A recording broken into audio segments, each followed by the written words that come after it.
Assalamualaikum warahmatullahi wabarakatuh. Perkenalkan, nama saya Nur Sari dengan stambuk L1A1-278. Dan dengan saya Muhammad Reski dengan stambuk L1A1-274. Dan dengan saya Abdul Syukur dengan stambuk L1A1-295. Kami dari kelas B, jurusan Peternakan, Fakultas Peternakan, Universitas Haloleo. Di sini kami akan melaksanakan praktikum anatomi dan fisiologi ternak. Assalamualaikum warahmatullahi wabarakatuh. Di sini saya akan menjelaskan tentang bagian organ ayam yang tampak dari luar, yaitu paruh, cuping, jengger, pial, sayap, punggung, ekor, dada, perut, paha, betis, cakar. Organ pelindung tubuh terdiri dari kulit dan bulu. Kulit berfungsi yang pertama melindungi tubuh dari pengaruh temperatur lingkungan, yang kedua sebagai perlindungan terhadap masuknya mikroorganisme secara langsung ke dalam tubuh, yang ketiga sebagai respirator untuk menerima pengaruh rangsangan dari luar. Struktur kulit terdiri dari epidermis, adalah lapisan bagian luar, terdiri dari bulu, paruh, kuku, dan sisik. Yang kedua, dermis merupakan bagian utama dari kulit, seperti jengger, cuping, dan pial. Yang kedua, bulu. Bulu berfungsi sebagai yang pertama isolator, yang kedua melindungi tubuh dari luka dan infeksi karena gesekan langsung dengan benda keras, yang ketiga sebagai sarana untuk terbang, dan yang keempat sebagai reseptor dari luar, yang kelima perhiasan untuk memikat lawan jenis, yang keenam dapat digunakan untuk mendeteksi kesehatan dan mendua kemampuan bertelur. Assalamualaikum warahmatullahi wabarakatuh. Di sini saya akan menjelaskan tentang organ reproduksi. Organ reproduksi adalah satu kesatuan organ yang berfungsi untuk menghasilkan individu baru. Oke, langsung saja saya akan menunjukkan organ-organnya, yaitu pertama yaitu testis.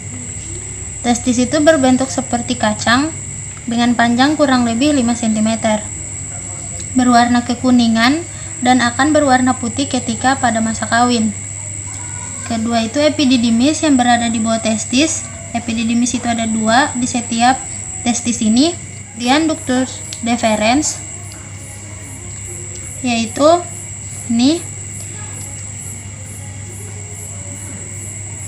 bermuara pada bagian papilia di daerah oredeum yang merupakan muara dari ureter.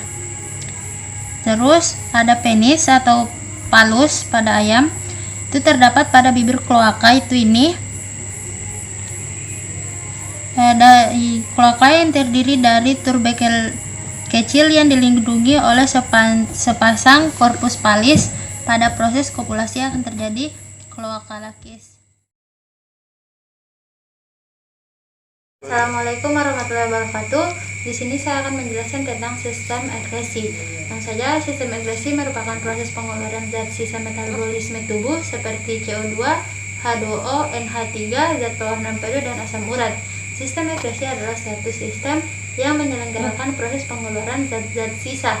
Zat-zat sisa ini merupakan hasil proses metabolisme dalam tubuh yang sudah tidak berguna lagi. Saja kepada penjelasan sistem ekskresi pada unggas, itu sebagai berikut. Itu pertama ada ginjal yang berwarna merah yang melekat pada tulang punggung. Di sini terdapat saluran berwarna putih, ada 2 bagian. Ini yang menghubungkan ginjal kepada kloaka atau uredeum. Assalamualaikum warahmatullahi wabarakatuh. Di sini saya akan menjelaskan tentang sistem peredaran darah pada ayam. Sistem peredaran darah pada ayam diatur oleh denyut jantung. Sistem peredaran darah ayam termasuk peredaran darah ganda yang dibantu oleh pembuluh darah arteri dan pembuluh darah vena. Terdiri dari atrium kanan dan atrium kiri, bili kiri dan bili kanan.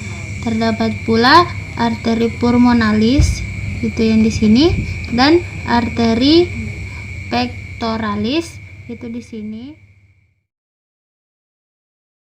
Ini saya akan menjelaskan tentang sistem pencernaan pada unggas.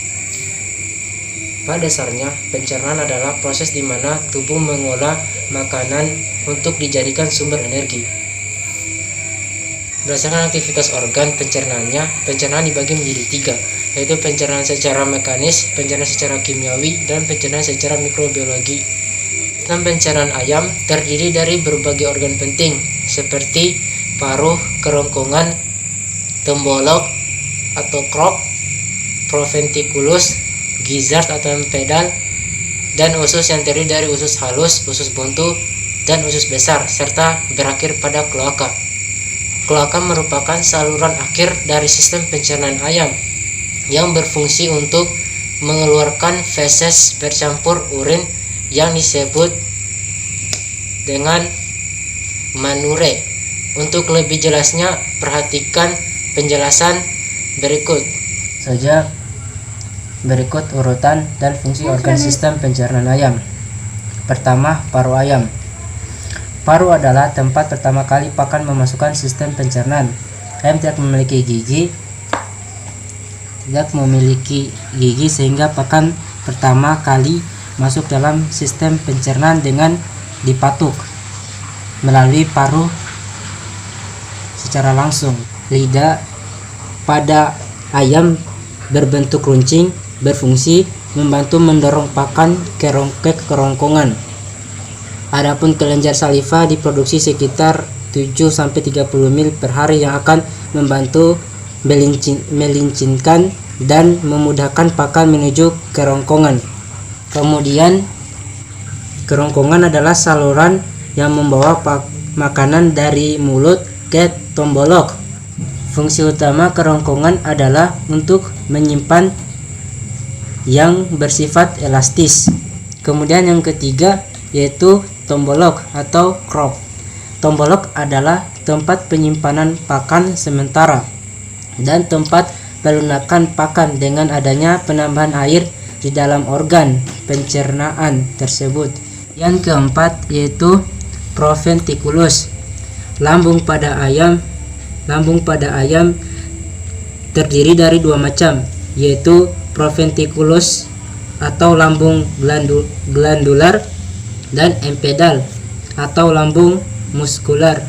Mukosa proventriculus memiliki dua kelenjar, yaitu kelenjar tubular yang mengeluarkan mukulus dan kelenjar gastrik yang mengepresikan asam klorida atau HCl. Yang kelima yaitu ada empedal. Itu ini dia.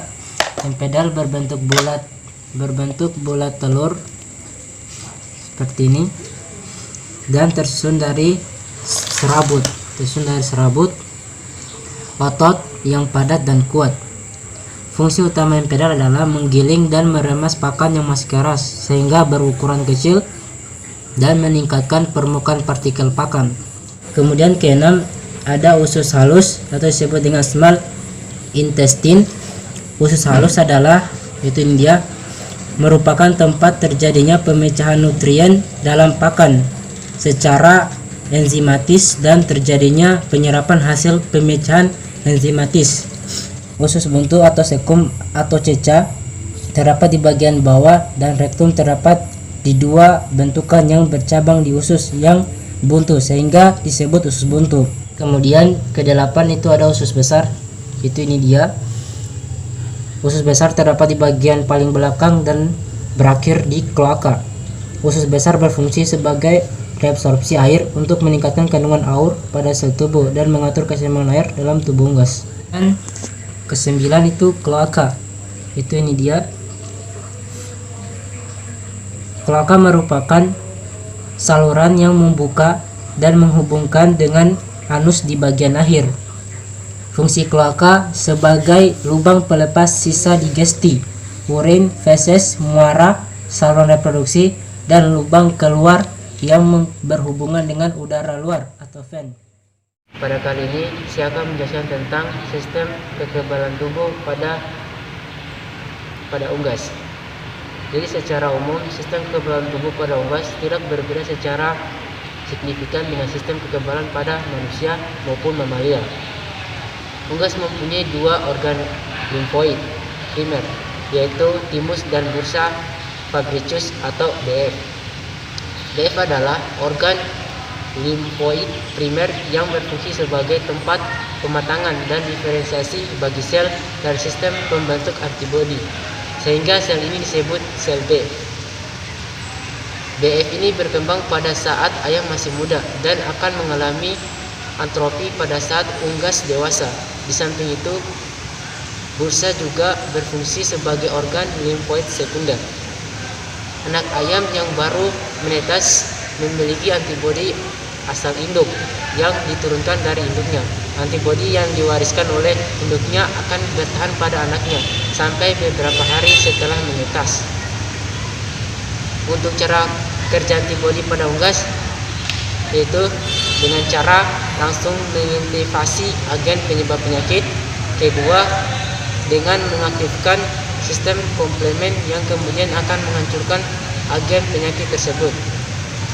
Sistem kekebalan pada unggas terdiri atas T limfosites yang merupakan komponen kekebalan seluler dan B limfosites yang merupakan komponen kekebalan humoral.